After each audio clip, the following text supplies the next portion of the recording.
నమస్కారం ETV news కు స్వాగతం ముందుగా ప్రధానాంశాలు రేపటి నుంచి పార్లమెంట్ సమావేశాలు డిప్యూటీ స్పీకర్ పదవి కోసం విపక్షాల పట్టు మోదీ 3.0లో తొలి బడ్జెట్ పై ఆసక్తి జనాకర్షకంగా ఉంటుందని అంచనా రేపటి నుంచి కన్వర్ యాత్ర దుకాణాల్లో నేమ్ ప్లేట్ల ప్రదర్శనపై వివాదం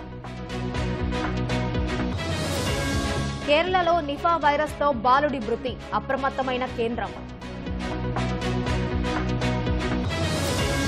దేశవ్యాప్తంగా ఘనంగా గురు పౌర్ణమి షిరిడీకి పోటెత్తిన భక్తులు